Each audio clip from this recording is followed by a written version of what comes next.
This is the Build a Vibrant Culture podcast, your source for the strategies, systems, and smarts you need to turn possibility into purpose.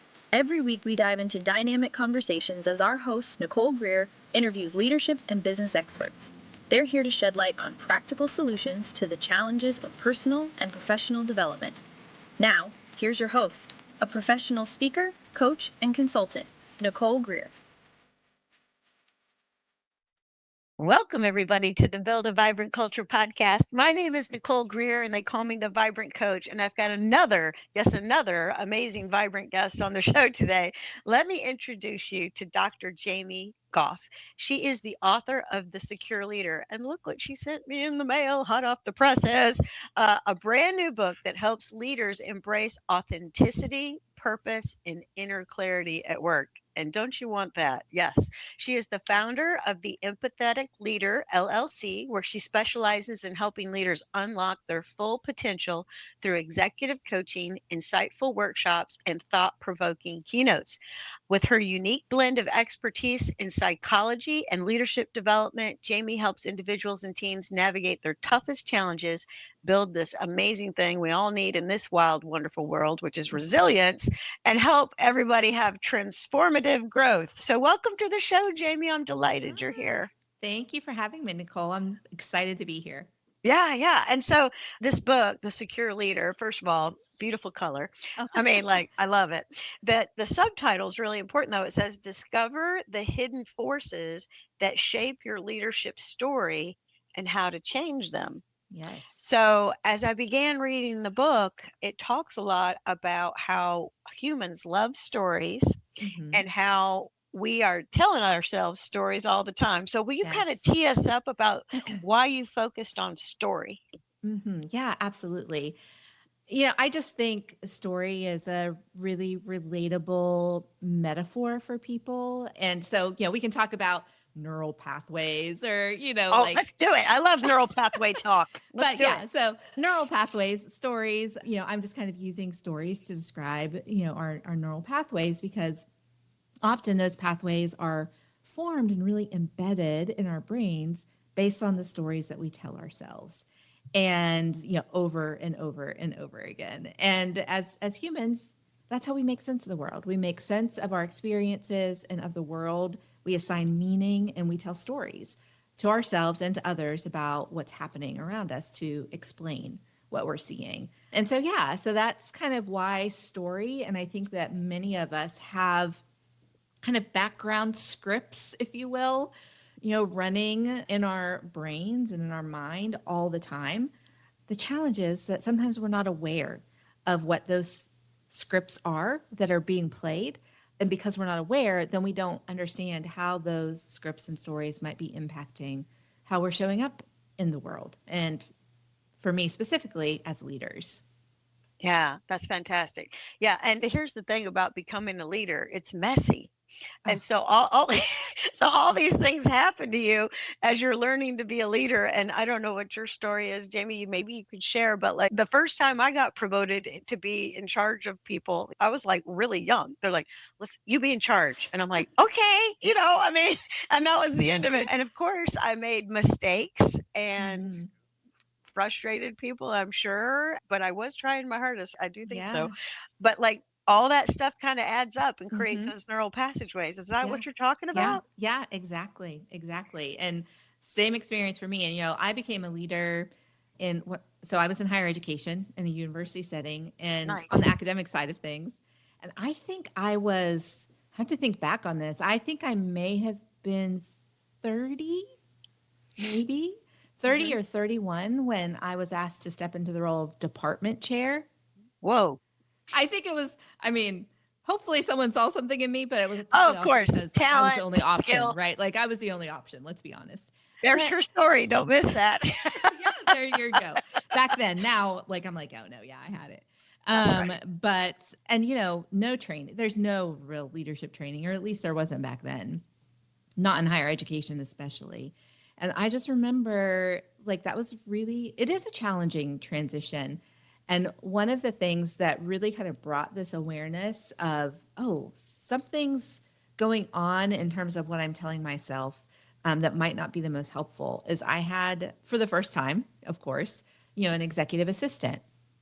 Nice. And, I had never had someone to help me with those types of administrative tasks before. And I did not let her do anything. I was so controlling, right? Like I held very tightly to my calendar. I wouldn't share it with her. I just could not let go of those things. And finally, one day, I'm so grateful to her because she said to me, Jaime, you have to let me do my job. And it just hit me because I didn't even realize what I was doing, but I was preventing her from actually doing the job that she'd been hired to do because I was telling myself a story that was really driven by my inability, honestly, to kind of trust other people. Yeah. And thinking that I was the only one who was like really capable and that I had to do everything myself. And that was not helpful to me as a leader. And so that was kind of the first realization I had in my own life where I was so grateful that someone had the courage to say that to me and help me to see a story that I was telling myself that I needed to rewrite. Yeah. And what goes along with stories like that is like nobody will do it as good as me, or they might make a mistake and then people get mad. I mean, like there's one Exactly. story and then there's like 17 stories that go on Yep. Mm-hmm. Mm-hmm. that go on after it. Yeah. Yep. But you also say in chapter 1, good news, there's this thing called neuroplasticity. Yes. Yes. That's So right. That's what will right. you tell us about the good news of neuroplasticity? Yeah, absolutely. Our brains are always making new connections, new neural connections, disconnecting neural connections. And so, thank God, right? I remember honestly when I was back in college, a psychology student, like way Yeah. back in the 90s, that at Uh-oh. that time there was still the belief pretty much that your brain was set in stone, right? By the time you were about 25 years old, which would have been terrible.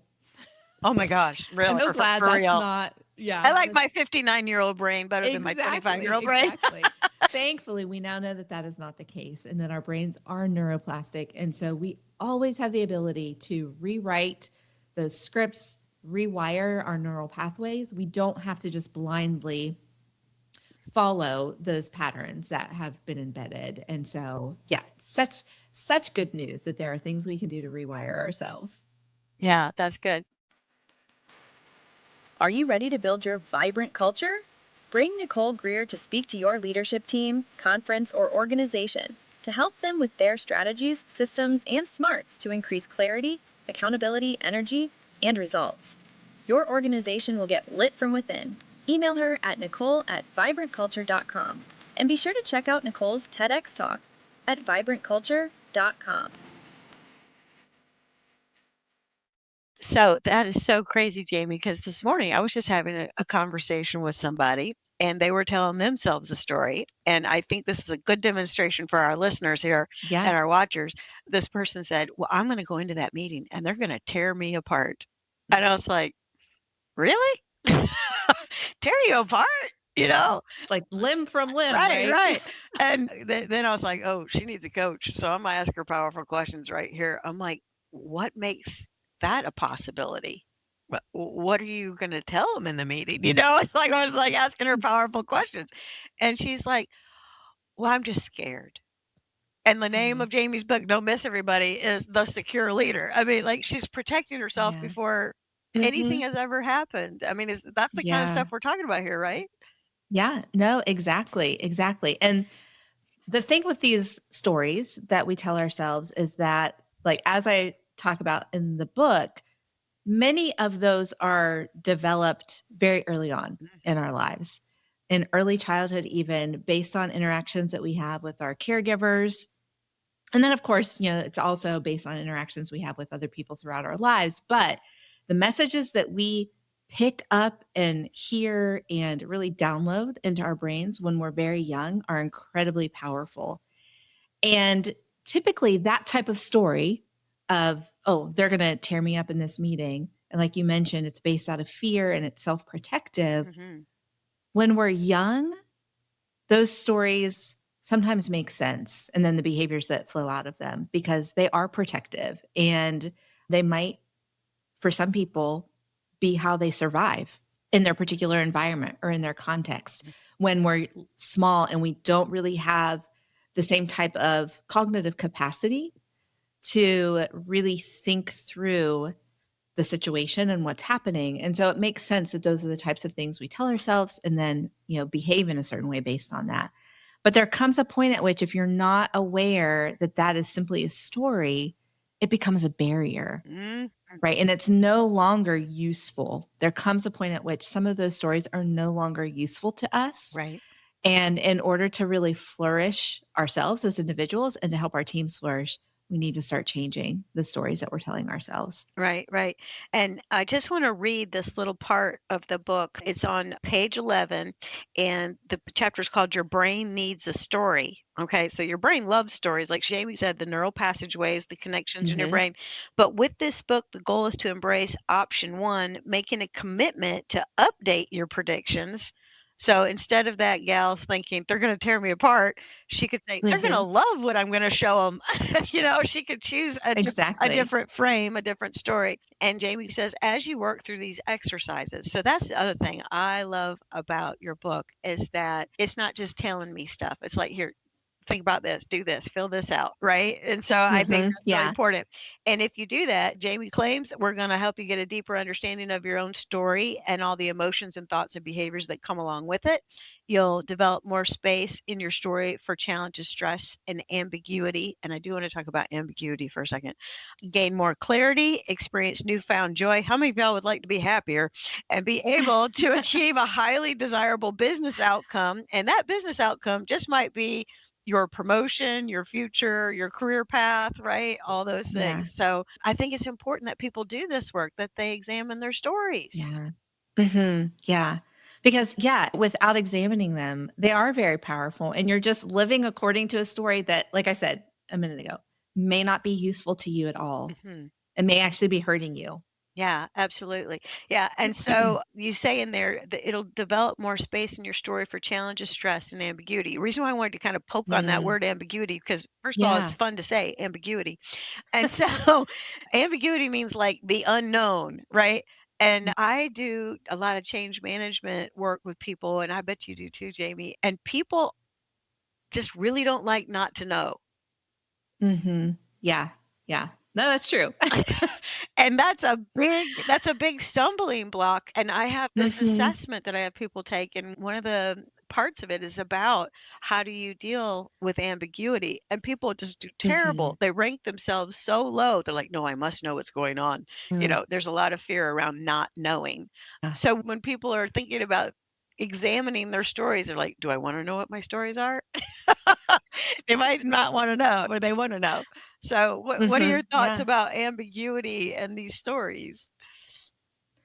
I think we really don't have any choice at this Right. point in the world but to face ambiguity. And many of us have stories. I have been one of them where a big part of my story in the past has been about control. And what I have learned is that the tighter I hold on to things and the more I think I have to control everything, actually, the less successful I am, the Mm, less happy I am, the less adaptable and flexible I am, the less able to be authentic and really connect with other people I am. And that desire for control is prevalent, right? So many people struggle with that, but it's so harmful too. I mean, yes, we have agency, right? And we want to feel like as we make choices in our lives that we have some agency to do that. But trying to control all of these external factors, right? Like we can't. It's like get used to it, right? Like we are in a world and the pace of our world is so fast that you really have no choice but to get better at being comfortable with ambiguity and letting go of things you can't control. that's right, that's right. And the work that I've done in the past is like some people love that control, all right? And which I'm with you. I like control too, Jamie. I'm just saying. Yeah. So control, Mhm. but then there's also like this deep, deep seated need for approval. Like Yes. I gotta get an A. or like just security in general. I have to be safe, Mhm. right? Yep. You know, Yeah. and then achievement, Yeah. I got to be number one. So I find that people have these kind of Yeah. things that they're, Yeah. sometimes I even say, Mhm. like, we're addicted to it. We got to let go of it, Yeah. right? Okay. Absolutely. So you say in chapter 2, from the cradle to the boardroom, you say there are Yeah. two fundamental questions that we need to ask ourselves that help Yeah. us let go of this need for control or whatever. Am I worthy of compassion, dignity, love, and respect? I love that so much. Why Mm. is it so important to get your head wrapped around that? Yeah. There are two fundamental questions, and Yes. I think that's one of them that we begin asking ourselves unconsciously, of course, and writing a story to answer that question from the time we like come into this world as infants. Mm, And that one is so incredibly important because like you mentioned, striving for approval, if you don't have a sense that you are simply because you are a human being, right. that you are not valuable and that you're not worthy and you don't deserve to be treated with dignity, then that can wreak havoc in so many ways because again, you're always going to be seeking approval, looking for validation from other people and being driven by that because we all want that. Every single one of us. That's right. We want to be seen as worthy. But it needs to fundamentally, at some point in our lives, come from inside of us. So I think in leadership, what you see if someone is answering that question in the negative, like, no, I don't see myself as worthy, then what you end up getting is someone who just wants everyone to like them, is a huge Hmm. people pleaser, Hmm. surrounds themselves with yes people, right? Because they want that affirmation. They want to be seen as the fun leader, but they also want all of the credit for the good things that happen or for the successes so they can have a hard time sharing success with their team or giving credit where it's due because they are looking for approval so much that they are going to claim that for themselves Yeah. when the time comes and they're really driven by that. So in leadership that can be really catastrophic. 100%. 100%. Yeah. Yeah. Okay. And then the second fundamental question, one is about myself. Am I worthy? Got to get your head in the game around that. But then also, are other people trustworthy? So we just use my Mhm. example of the gal from this morning. They're going to rip me apart. It's like, well, apparently Yeah. people are not trustworthy, right? And Yeah. these people Yep. are not going to rip her apart. But anyway, Mhm. yeah. Yeah, yeah.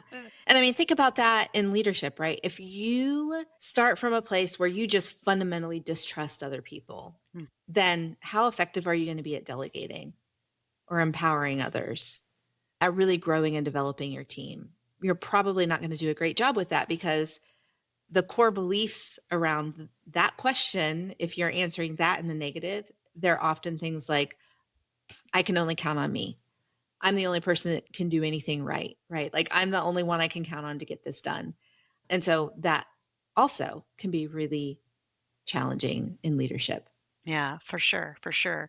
Okay. Mhm. So at the base of this, but you straighten me out if I don't have it right, Okay. is this idea that you can be a secure leader and that you have either a secure attachment story or an Mhm. insecure, anxious, avoidant attachment story. And that comes from the nature of your experiences with your caregivers. And you kind of fall Mhm. into one of these two sides. Is that correct? Mhm. Yeah, yeah. So it's like the secure attachment story. And then there are two types of insecure, the anxious and the avoidant. So Okay. yeah, Thank you. three kind of different styles, if you will, or stories. Okay. Yeah. All right. Yep. So the secure attachment story, talk a Mhm. little bit about that because that's where we want to Yeah. live, right? We want to be a secure leader. Exactly. Okay. Talk. Exactly. Yeah. And I talk about the book where, these kind of develop early on in our lives initially. And those of us who have a secure attachment story had parents who were good enough. And I say good enough very intentionally because there is no caregiver in the world who is perfect, That's right? exactly right. So, but generally speaking, we had the privilege of growing up in environments where our caregivers were responsive to our needs. They sent us, you know, positive messages about like how they valued us and cared for us. And so, in answer to those two questions, we answer them both yes. Like other people love and care about me, therefore I'm worthy. So, you kind of develop that belief very early on. And also, because people are meeting my needs. I'm being fed when I'm hungry, or when I get upset or I fall down and I hurt myself, someone comes and cares for me. I can trust other people to take care of me when I need something from them, right? Yeah. And so then as leaders, we take that type of kind of security and that confidence into our leadership roles. And so these are the leaders who are able to effectively develop and grow their team members. They're able to kind of let go of a little bit of control so that other people can learn, make their own mistakes, right? They're able to cultivate those environments of psychological safety that we talk about so much. They can receive feedback, they admit their own mistakes and don't have a problem saying like, "Oh, I'm wrong," or "I messed up here," right? So those are secure leaders. And that's, how we want to be. And those are the types of leaders under which other people flourish. Yeah. Yeah. Okay. And so I just want to say that's so rich. So I just want to repeat the two questions because I think they're Yeah. absolutely important. So if you already believe I am worthy of compassion, dignity, love, and respect, and others are trustworthy, if you're there, first of all, you're lucky, you're blessed, I would say, right? Yes. Yeah. Yeah. Yeah. And so you're not all that concerned with every little situation. The fear is out. It's like we know that this life is messy and work is messy and we're just going to get in here and get her done. All right. Now we've got folks that maybe weren't blessed, didn't get this. Right. Right. Yeah. And so Yeah. they have the two insecure stories. And so one is anxious insecure Yeah. and one is avoidant insecure. Will you talk about those Yeah. two? Yeah. Absolutely. Okay. So for the insecure, anxious, those are situations where people that have that style tend to grow up in more chaotic environments where many times their needs aren't met. So someone doesn't come when they fall or they hurt themselves or they're hungry, whatever it might be. Sometimes those needs are met and responded to, but they can't figure out like what works to get the attention I'm needing and wanting and what doesn't work. So it's very confusing, especially if you're a small child. That can be really confusing. Of course. And then often when people do respond, like a caregiver does respond, it's inappropriate. And by inappropriate, I mean that it might be very critical and judgmental, right? So like a yelling or screaming type of response, or like overly affectionate. Like if you ever see like someone and you can just tell like kid is uncomfortable with Yes. someone who's like, right? Because they're not used to it and they don't know what this, because it's like an inappropriate level of affection, Right. like over the top, right? And so basically, along the lines of those two questions, with that first one, they really start to question their own value and their own worth because it's like, there must be something wrong with me. Like, what's wrong with me that This person's like I yelling can't and count on screaming. these people Right. or things are so chaotic, right? So what's wrong with me? And then what do I need to do to make myself, louder, more expressive, whatever it might be, just to be seen, right? And so then later on in life, step into a leadership role. Again, this is where like the approval seeking really, like we talked about a couple minutes ago, Yeah. really comes into play. So that's the insecure, anxious. And then on the other side of the continuum is insecure, avoidant. And so those are people who grow up in environments where their needs really just aren't met or kind of ignored, right? So no one ever comes. Like it's not confusing. They know no one's going to come. I have to take care of myself for whatever reason. Like I've got to take care of myself as a kid. I'm on my own. I have to learn to rely on myself, pull myself up by my own bootstraps, if you will.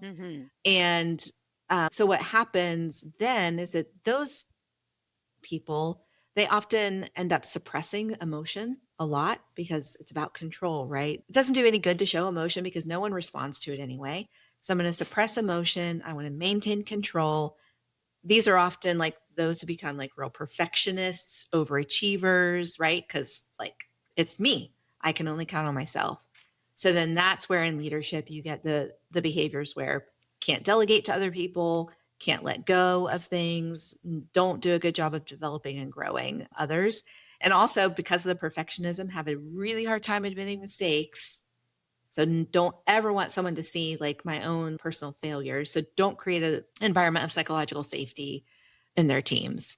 So that's kind of in a nutshell. I do always want to say though, because this inevitably comes up and I do talk about it in the book, I'm talking about these categorically, right? So like 3 buckets or 3 styles, if you will, but it does exist on a continuum. And so no one, even for those of us who are mostly secure in the way that we show up, we still tend to slide on the continuum toward anxious or avoidant types of behaviors when we're under stress and when we're overwhelmed. So even a secure leader is not perfect, Oh, right? never. We all still have triggers that we tend to want to control or we tend to want to seek approval. So we still have a little bit of those tendencies, even if we're secure. That's right. That's right. And I Yeah. love that you mentioned triggers because that's another kind of like story place, right? Where more stories come up or Mhm. commentaries or whatever. It's like you'll meet somebody and you'll work with somebody on a team. You're like, oh my God, they're just like my brother. I Yes. I Yep. hate my brother. Mhm. My Yeah. brother's a jerk, you know? And so now Yeah. this Yeah. guy made one comment and he's toast. Right, exactly. And as a leader, and I think I have a line in the book about that. Like as a leader, you make a judgment about someone, you never give them a chance because you're basing your judgment of them on like maybe one small interaction with them, but it's really based on all of these interactions with other people that remind you of something, that didn't go well or that, really bothers you or is a trigger. So, Yeah, yeah. yeah, and there's that thing of a first impression, because that first impression has your story in it, I bet. Yes, it does. Yeah, Absolutely. so Absolutely. all sorts of things are going on there, and many of you listeners have heard me say this before, but I have this really wise woman in my life, Jamie, her name's Ann Starrett, and I will say something that has a story in it, and she's really helped me get secure, but she has said, "Nicole, you don't know." Like, that's one of the best things, like, I'll be, like, talking, and she's like, Mhm. "No, you don't know." So I think everybody needs, like, a Yeah, I little love Ann that. Starrett Yeah. on your shoulder. You really Yeah, don't. you don't know. That's right, that's right. Okay. All right, so chapter 5, you have a, Harry Potter quote, which, of course, Mm. everybody's leaning in now. What does it say? All right, so it's called The Secure Attachment Story. It says, "Working hard is important, but there is something that matters even more, believing in yourself." Think of it this way. Every great wizard in history has started out as nothing more than what we are now, students. If they can do it, why not us? Oh, so Yeah. good. Yeah. So talk a little bit about why you picked that quote, and then let's get into how do I develop my secure attachment story? Yeah, yeah. In the book, I use examples from pop culture to demonstrate each of those 3 stories, and I use Harry Potter as an example of a secure attachment story. And so again, I think that quote in particular just speaks to the idea of neuroplasticity, right? Like no one starts out in a perfect place. And well, we never become perfect either, but we all have the capability to grow, to challenge ourselves, to become more secure, regardless of where we're starting from. Yeah, that's And so I exactly think right. that quote just really speaks to that. I do too. Yeah. I do too. I love it. So, to get myself in a secure place, if I'm not, Mhm. insecure, anxious, or insecure, avoidant, and of course, don't miss what she said, you're sliding around on there depending on what's going Yes, on. yes, yes. How do we move ourselves forward? Mhm. You talk about brain development, a cognitive mindset, and emotional characteristics. So, like, those are 3 huge Mhm. buckets, but those are places where I can Yeah, pay yeah. attention. Yes. Right, yeah, absolutely. And I talk about there are kind of 3 pathways, if you will, Okay. to becoming a more secure leader. One is to work on moving from dysregulation to regulation. Mm, And so that's all about regulating your own emotional experience, right? So that is like understanding, like we were talking about triggers a moment ago, understanding what your triggers are, where those come from, being able to challenge your stories when they pop up when you're in interaction with other people, being attuned to your own emotional experience, because I think many of us just go through life not really paying attention to what we're feeling. And when we don't pay attention to our emotions, they can really control us. So, becoming more attuned to your own emotional experience. So, that's all about learning to regulate yourself more effectively. The second area is moving from disconnection to connection. mm. So, really, I don't think you can be a secure leader in the absence of significant, intimate relationships. You just can't because security requires both safety and risk, because you can't really be secure if you never let people know who you Yeah, are. got to put yourself out there, as they say. You've got to put yourself out there, and you have to experience what it's like for other people to accept you, like Warts and warts and all. all, if you will. Yeah, exactly. Right. And you have to experience what that's like in order to really be secure. So in that particular chapter, I talk about like what that looks like, but then also how do you cultivate deeper connections in the workplace? How do you have conversations with people? And how do you attune to what other people are experiencing and feeling, and how that helps us to become more secure? And then ultimately, those two things of becoming more regulated, establishing deeper connections with other people together, then leads to a deeper sense of integration, identity integration, so that we kind of have this like wholeness within ourselves. And as we rewrite a story where we're able to incorporate all the things, right, from our past, both positive and negative, and understand how they drive us, but not be a prisoner to those things. So it's like the acknowledging that, yes, these things happened in my life, or these are experiences I've had, and I value those, but I don't need to be blindly driven by them moving forward. So kind of integrating that all into kind of a new story of how you really want to show up into the world, a new story that you can tell yourself, especially when you're facing stress. And then it takes work to maintain it. It's not like That's right. you like kind of establish new Consciously. neural pathways and they're just there. You have to Yeah. consciously work to maintain that. Yeah. So when you're talking about these things, 2, 3 things popped in my mind, but most significantly, I worked with this county here in North Carolina, and they have like this leadership program where they're going to bring key leaders in the county together.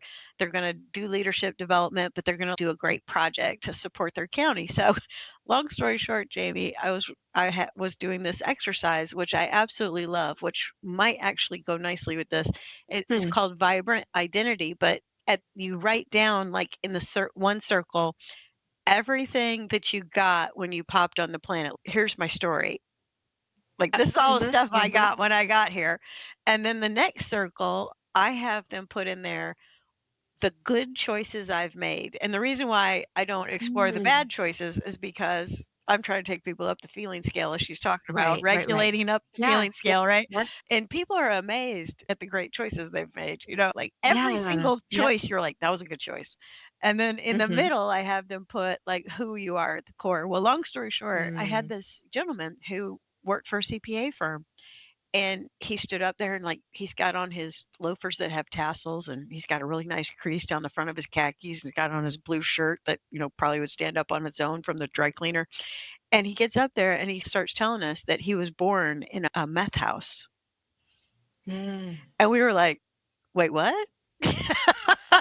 But the thing about it was what you just said is from disintegration to integration. Yes. Is that Yep. Yeah. It's that he could be a hot mess himself, but he was like, I was surrounded by people on drugs my whole life, and I just said, I'm never taking a drug ever. And he's like, that doesn't mean you all can't do what you want to do. But he's like, I don't want any part of it ever again. And so when he told this crazy story, like none of us could believe it based on that first impression. They're like, okay, we're going to do something related to drug prevention or something for our project. I mean, like you don't even know what your mess will do moving forward, right? Yeah, absolutely. And I love that example too, because it is someone who is like acknowledging, right? Like not ashamed, not feeling like he has to hide it. And I think sometimes that's when you know that people don't have integration, is when they are really ashamed, right? Of like their past or where they came from. It's like, no, integration is about like acknowledging it and embracing that as part of your experience. But you can make, like you said, I can make different decisions, and I don't have to just follow along that story that started to be written for me, right? Like I can make a different decision and choose a different path. And so I love that example. Yeah. And he shared how like the way he would escape it, he would study. Because they're like, because neither of his parents went to college. He had 100 stories about why it shouldn't work out for him, but he did such a great job. So anyways, that popped in my mind. All right, now don't miss this, everybody. On page 77 in chapter 6, okay, she's got a quote from Viktor Frankl. All right, so first of all, everybody get a pen. not only do you need to read The Secure Leader by Jaime Goff, every human on the planet should read Man's Search for Meaning. Okay, so that's Yes. my advice for today. All right, so we're in this chapter, you talk about the part about moving from reactive to regulated. And I love the fact that you have this quote, because I have this quote in my stuff. Yeah. All right, so here's Yeah. what it says. Between stimulus and response, there is a space. In that space lies our freedom and power to choose a response. In our response lies our growth and our happiness. Okay, so what else can we do to go from reactive to regulated? Help us get in that space. Yeah. What can we do? Yeah. I think the first step is number one, what we've been talking about, understanding the stories that drive you, right? And gaining awareness of those. And so, like in the first part of the book, I talk a lot about deconstructing your story and really gaining understanding of it. But then once you've done that and you're moving into the space where, you do want to widen that space that Frankl talks about between stimulus and response. I think the first thing is getting in touch with your emotional experience and understanding it, naming your emotions. Research shows that simply the act of naming what you're feeling begins to calm your physiological responses down. And many times when we don't have that space or that pause, or if it's very, very small, Right. which it is for a lot of people, they end up reacting in kind of a fight, flight, freeze, fawn type of response, right? They're not choosing how they want to behave. They're just reacting to their emotions. And so learning to identify what you're feeling, understanding that all of our feelings and emotions are information, they don't have to be acted upon. And that typically the first emotion you identify, right, is not really the deeper emotion of what's really going on for you. And so spending time with your experience and getting in touch with your emotions so that you can understand them. And then once you've done that, you understand your emotions a little bit more, you're seeing how you might react to certain things.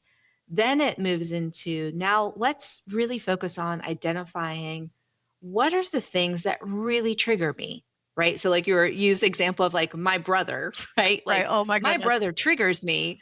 So anyone who shows up or is a little bit like my brother, like that's a trigger. So really identifying like, what are your triggers? What are those things that are going to narrow your response time if you're not really vigilant about those, and like becoming just more aware. And you can also begin preparing yourself ahead of time. Like when you know certain things are your triggers, like if getting challenging feedback maybe is a trigger for you.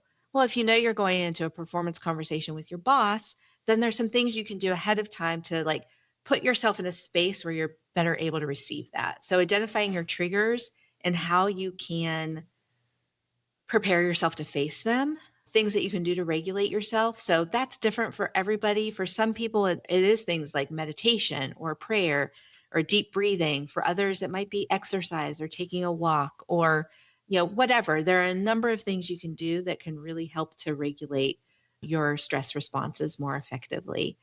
And then another strategy that I talk about in the book as well is that we all, no matter how much we've worked, there are times when our triggers get the best of us. Things don't go as well as we had hoped, right? Right. And And so we're tired, hungry, yeah, we're lonely. tired, we're hungry, whatever it might be. And we're like, oh man, what did I do? Or what did I say? Right. Like, but you can learn from that. And so I think anytime something like that happens where you're like, oh, I wish I would have handled that differently. I call it emotional reappraisal, but you can go back Nice. and learn from that. So really spend time kind of thinking through that process. What happened? Why didn't I catch this in time? What story was I telling myself? And what are other possibilities? So that again, when you face similar situations in the future, you will be better equipped to deal with them proactively and show up in the way that you want to. Yeah. And I just have to think, and you do have it in here that, like, people cringe when I use this word journaling. They're like, It's like, you don't have to be Shakespeare. Yeah. You don't have to be Jaime Goff. You don't have to be Viktor Frankl. You don't have to be any of these people to journal. But like you said, like taking a pause at the end of the day and just reviewing your Yeah. day. And another thing that I do, Jaime, I talk to myself. Do any of y'all talk to yourself out there? Jamie's shaking her I head. do. Yes. And like sometimes I'll get in what I call a swirl. Like this thing is going around and around and around in my brain. And I think that's the place where Victor's saying, hey, you're in a swirl right now. Stop. Mhm. And what is it that's got you so swirly, riled up, or sad, or Mhm. whatever emotion, like you said, you're feeling? Yep. And take a look at it. Yep. Yeah, That's magic. If you can absolutely. start to do that, right? It is. It really is. Yeah. Okay. All right. So let's deep dive a little bit more into disconnection and connection. So Um, and you have, and she has a Brene Brown quote, which we all love Brene. yeah. All right. Yeah. Okay. So if you don't know who Brene Brown is, go to the YouTube, watch the TED Talk. All right. Connection is why we're here. We are hardwired to connect with Mhm. others. It's what gives purpose and meaning to our lives. And without it, don't miss this, there is suffering. Mhm. All right. So I can get secure. I can get a new story if I connect. Talk about that. That's Yes. a big Yeah. question, I know. Yeah. I talk in the book about how security is a paradox. And there's this tension, right? Because we all want to feel safe. And that's kind of what we think about, like security is safety. We want to feel safe. But in order to really have a secure attachment story, we need to be able to take risks with other people. So that's kind of what I was mentioning earlier. Yeah. There's this tension that's pulling between like, I don't know if I can let them see this part of me, or I don't know if I can admit this mistake because what if I get judged or criticized as a result of it, right? But it's only when we take those risks to do those types of things that we can truly feel safe. Because if we never take the risk, we're not really safe. It's a false safety, right? Like we're safe if we hide our mistakes, hide our weaknesses, etc. And that's not real safety. We're not being authentic, and we're not honoring ourselves as full human beings who are very complex. And so yeah, security requires a willingness to take the risk of letting other people really know who you are. And some of that is developed hopefully in personal relationships where we have those relationships personally. And I talk about for leaders, well, really anyone, we all need that. That's right. Like we need deep personal relationships where we can really put it all out there. Obviously, you don't necessarily want to put it all out there in the No, workplace. That would be don't put it inappropriate. all out there, people. Don't do it. But there are also ways in which in the workplace we need to let ourselves be seen a little bit more authentically too, especially as leaders. And I think that's when it comes to like being willing to say, "Oh, I messed up," or "I made this mistake and here's what I learned from it," or "Oh, this is a weakness that I have. I'm not the greatest at this particular skill." And so that's the way we can kind of take those risks in appropriate ways in the workplace. Yeah. Yeah. So I have this client, and she's so funny. First of all, I love her because she's funny, but she wanted to take the strengths finders. And so, there's all of these strengths on there. You can't have them Mhm. all. You have to be humble enough and vulnerable enough to know that you can't have all these things. The creator doesn't hand them out. Everybody gets everything. That's not how it works. Right. So, anyways, her lowest thing on her strengths finder was discipline. And when she took the assessment, it hurt her feelings so bad. She was like, "Oh, Mm. is that true?" And I'm like, "Well, let's look at the top of this list of 34 things, and there's all these beautiful things at the top of the list." And so she's like, "Well, do I show up like that?" And I'm like, "No." The thing about you is because you're outgoing, you're fun, you have woo. People come behind you and clean up all these little things you start. And they're happy to do That's it. right, because they love you. And so it's so funny, if you're just your authentic self, the people who have the things Yeah. you don't have connect Yeah. and you make a great team. I mean, that's leadership Yeah. in a And nutshell. exactly, Yeah. exactly. And that's also like, okay, I'm a leader. Discipline's not my strength. So who can I surround myself with that's really disciplined? Right. Right? Yeah. Yeah. Yeah. So good, so good. And I'll just say in this chapter, from disconnection to connection, she's got, again, a great little like chart for you to fill out, evaluating your relationships. And I think too that I, I'm really tired of everybody telling me how busy they are. I know you're busy people. I know Mm, you're busy, but you have to slow down to go fast. And so yeah. I think, wow, what if people filled out this chart that Jaime Goff put together on 110 and they actually slowed down to say, this is what my Mm, relationship is like with my assistant, with my mhm. peer in marketing because I'm in sales, and like really Right. assessed how connected they are, it would be a Mhm. game changer. Yeah. Yep. Yeah. And, like the busyness type of thing that you're mentioning, like, I'm too busy to slow down and listen. Like, because I talk about attunement, right, in Mhm. that chapter as well. Like, as a leader, being attuned, and slowing down, being attuned and empathetic with your team members, especially. Oh, I'm too busy for that. Like you said, if you slow down, how much wasted time and effort do you save later on Mhm. because you took a few moments to genuinely connect and listen to what someone else was trying to share with you? The amount of time that you gain back by doing something that really and honestly doesn't take a long time is just it's huge. It's huge. And people I sometimes think busyness is an excuse. I do too. Yeah, for not really slowing down and doing the more meaningful things and the more meaningful and harder work. Right, right. Absolutely. Yeah. Okay. So we're almost out of time, but we got to talk Yeah. about disintegration and integration right quick, as we say in Concord, North Sure, Carolina, sure. right quick. You've got a quote in here. It says, integration means putting the pieces back together, creating a coherent narrative that can be lived and understood. So essentially, what you're trying to help people do in this book is like, I'm trying to help you get a new story and lead from that Yes. place. Yes? Mhm. Uh, Yep, absolutely. Okay. Yeah, absolutely. And one where because, in the beginning of the book, I'm having them like really kind of dig in and like Yeah. deconstruct, right? Take things apart.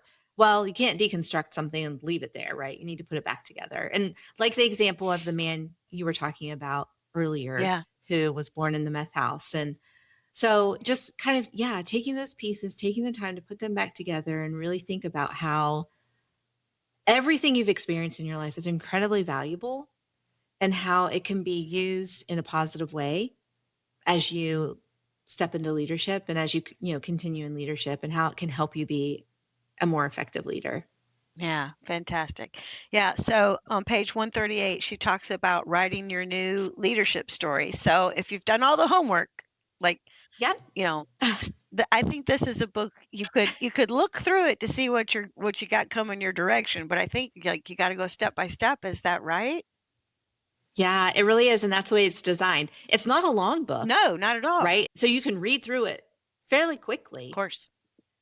But in order to really reap the benefits, it is about slowing down and actually doing the exercises, the journaling exercises, and some of the other things that are in the book, because there are a lot of activities and self reflection that are baked into it. Yeah, yeah. And so maybe you might get lucky. She's got an example, David's new leadership story and Joanna's new leadership Mm, story that are in here.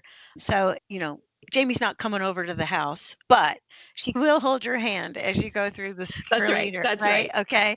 So, everybody go out and get this book, The Secure Leader, Discover the Hidden Forces that Shape Your Leadership Story and How to Change Them. This is what I would call deep work. Is that fair? Yeah. Yeah. Yeah. That's what I intend. Yeah. Yeah, yeah. So, and once you go deep, all this stuff out here, Mm, easy peasy. So good. falls into That's place. Yeah. right. That's right. Okay, so Jamie, we're at the top of the hour. Is there just like one more nugget that you might, because in my imagination, all my listeners are like, wait, don't let her go. What else might she share? One more nugget. What might you share with us? I think that leadership and secure leadership, especially, begins with who you are Yeah. as a person and as a leader. And that doesn't mean that leaders are born and not made. But what it does mean is that we all have to look honestly at ourselves and work on improving ourselves and improving and rewriting our own stories before we can really help our teams perform at a high level and flourish. So it starts with you. I think that's the basic message, right? It starts with you as a leader and the willingness to look deep. Oh, and those of you that listen to this podcast, you know I love the word willingness so much. Okay, so willingness is the ability to do what needs to be done without reservation, refusal, or judgment. So I don't know, maybe you're listening to this thing all the way through and you're like, I'm secure. Well, just get the book and work through it anyway. Be willing. Okay, all right, Jaime, Right. if we want to find you, where do we find you? What's your website? What's all your stuff? Yeah. So website, drjaimegoff.com. LinkedIn, just search for Jaime Goff. I'm on there. I'm pretty active, also on Instagram. So any of those platforms. The book is available anywhere books are sold. So Amazon, bookshop.org, whatever people prefer. Okay, all right, friends. It's been another great episode of the Build a Vibrant Culture podcast. Hold on, don't turn it off. Go down and click the button, give us the like, and then say something like Jaime rocks or whatever, or I feel more secure just having heard her voice. Whatever you want to say, we would appreciate it. Thank you so much, Jaime, for being on the Build a Vibrant Culture podcast. Absolutely. Thank you for having me, Nicole. Thank you for joining us on this episode of the Build a Vibrant Culture podcast. If you found value in today's episode, please take a moment to leave us a review on your favorite podcast platform. Your feedback helps us improve and reach more like-minded listeners. Remember, the journey to building a vibrant culture never stops. Stay inspired, keep nurturing your vibrant culture, and we can't wait to reconnect with you on the next exciting episode of the Build a Vibrant Culture podcast.